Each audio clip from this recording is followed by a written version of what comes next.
সময়টা ছিল 2025-এর 6 মে। আমার জীবনের এই ভয়ঙ্কর দিনটার কথা মৃত্যুর শেষ মুহূর্ত পর্যন্ত আমি ভুলতে পারবো না। ওই দিনের একটা ঘটনা মুহূর্তের মধ্যে ঘটে গেল, আর সেটা পরিবেশ পরিস্থিতিকে সম্পূর্ণভাবে বদলে দিল। জীবনের ওপর বজ্রপাত আর ঝড় আরেকবার প্রত্যক্ষ করলাম। এক মুহূর্তের একটা ঘটনা সমস্ত কিছু বদলে দিল। একটা অভিশপ্ত অন্ধকার সকাল তছনছ করে দিল একটা পুরো পরিবারকে। জানেন, এই দুর্ঘটনাটা আমাকে সমস্ত রকম সমস্যার সম্মুখীন করে দিল। আমার মা সকাল 6:04 ঘুম থেকে উঠে পড়ে গেলেন। গলগল করে রক্ত বেরোলো মাথা থেকে। আমি মায়ের পাশেই শুয়েছিলাম, ঘুমোচ্ছিলাম, কিন্তু শব্দ শুনে উঠে পড়ে এইরকম অবস্থা দেখে আমি হতভম্ব। মায়ের এই পরিস্থিতি দেখে আমি কান্নাকাটি শুরু করে দিয়েছিলাম এবং বুঝতে পেরেছিলাম যে আমি বিশাল বিপদে পড়ে গেছি। কিন্তু কোনো রকমে নিজেকে সামলে আমি অ্যাম্বুলেন্স কল করলাম আর সঙ্গে সঙ্গে মাকে হসপিটালাইজ করে দিলাম। ধরা পড়ল intracerebral haemorrhage with left thalamocapsular bleed and right hemiparesis. শুরু হয়ে গেল যুদ্ধ। এটা ছিল কলকাতার একটা নামি দামি হসপিটাল। 3 দিন ধরে অনেক ছোটাছুটি করলাম, বাড়ি থেকে হসপিটাল আর হসপিটাল থেকে বাড়ি।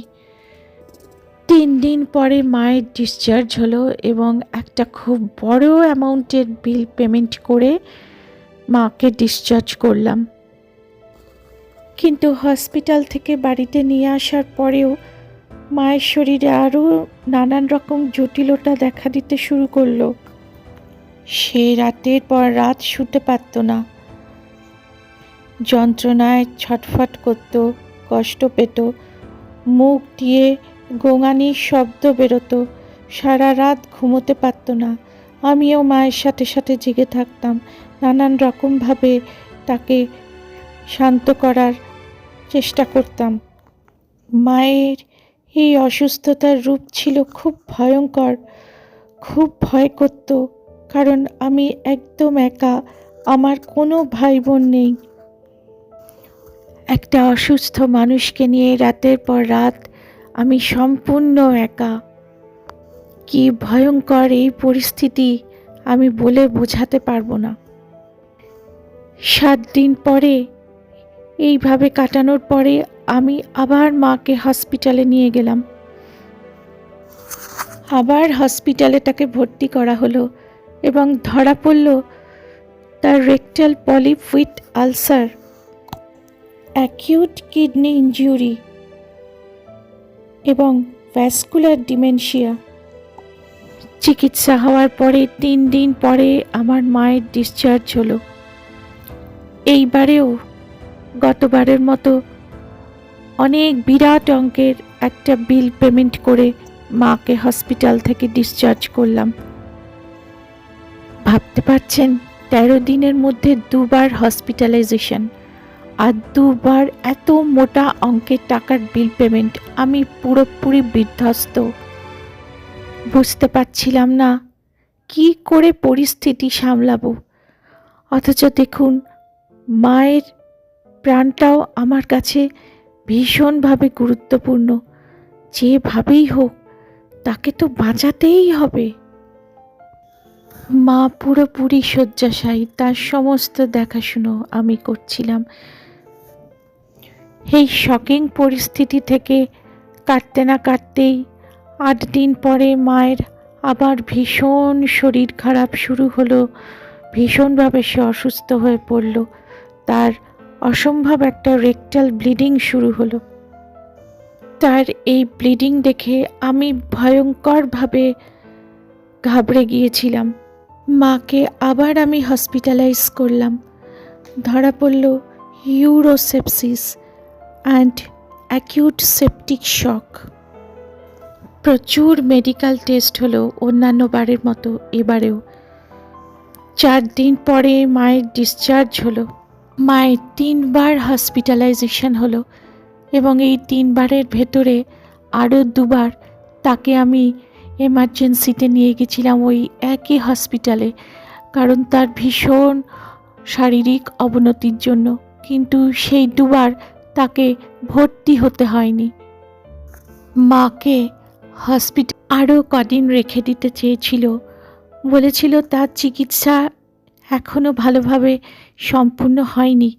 কিন্তু আমার পক্ষে আর বেশি কন্টিনিউ করা সম্ভব ছিল না, কারণ প্রচুর টাকা, প্রচুর অর্থ আমি অলরেডি ব্যয় করে ফেলেছিলাম। আমি মাকে বাড়ি নিয়ে আসি এবং ওই হসপিটালেরই হোম কেয়ার সেট আপের আমি সাপোর্ট নিই। হোম কেয়ার সেট আপ অপেক্ষাকৃতভাবে কম ব্যয় সাপেক্ষ ছিল, কিন্তু তারপরেও আমার মায়ের ওষুধ এবং হোম কেয়ার সেট আপের পক্ষ থেকে তাদের যে অ্যারেঞ্জমেন্ট সেটা আমাকে বাড়িতে করতে হয়েছিল এবং তার জন্য আমাকে প্রচুর অর্থ ব্যয় করতে হয়েছিল। আমি রাতের পর রাত জেগে থেকে দেখতাম হোম কেয়ার সেট আপের সিস্টার কীভাবে মায়ের সেবা করছে। এই দীর্ঘমেয়াদী চিকিৎসার খরচ সামলানো, মাকে দেখাশুনো করা, সমস্ত মিলিয়ে এই যে কী কঠিন পরিস্থিতি হয়েছিল এটা আমি জানি এবং আমার ঈশ্বর জানেন। এই কঠিন পরিস্থিতির আগুনে জ্বলে পুড়ে আমি নিজের অজান্তেই একটা সোনার তালে পরিণত হয়েছি।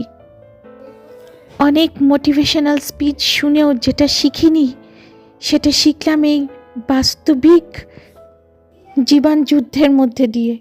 যেটা শিখলাম সেটা হলো কিভাবে আগুনে পুড়তে হয়, আগুনে পুড়তে পুড়তেও আগুনের সঙ্গে কিভাবে মোকাবিলা করতে হয়। এই পরিস্থিতি থেকে আমি শিখলাম যে মনের মধ্যে দুর্বলতাকে বিপদের সময় 1 সেকেন্ডের জন্য আশ্রয় দেওয়া যাবে না, তাহলেই সে প্রশ্রয় পেয়ে আপনাকে পুরো গুঁড়িয়ে ফেলবে। আমি শিখলাম যে জীবনের কঠিন থেকে কঠিনতর পরিস্থিতিকে মোকাবিলা করতে হলে তার একমাত্র উপায় হচ্ছে নিজের মানসিক সত্তাকে ঐশ্বরিক শক্তিতে পরিণত করা। আমাদের ভাবতে হবে যে আমরা যদি ঈশ্বরের সন্তান হই তাহলে আমাদের মধ্যেই ভগবানের অস্তিত্ব আছে, আমার মধ্যেই ভগবানের অস্তিত্ব আছে, সুতরাং আমিই পারবো সমস্যার সঙ্গে মোকাবিলা করতে, লড়ে যেতে। এটা যদি আমরা ভাবতে পারি তাহলে দেখবেন আমাদের আর শক্তির অভাব হবে না। এই সম্পূর্ণ ঘটনাটা আমার ক্লায়েন্টের জীবনের এক ঘটনা, যাকে আমি কাউন্সেলিং করেছিলাম তারই বিভিন্ন কাজের মাধ্যমে। যে পদ্ধতি তার পক্ষে খুবই উপকৃত হয়েছিল এবং সে বুঝতে পেরেছিল যে তার জীবনের সমস্যার সমাধান করতে সে নিজে যথেষ্ট। ভালো থাকবেন।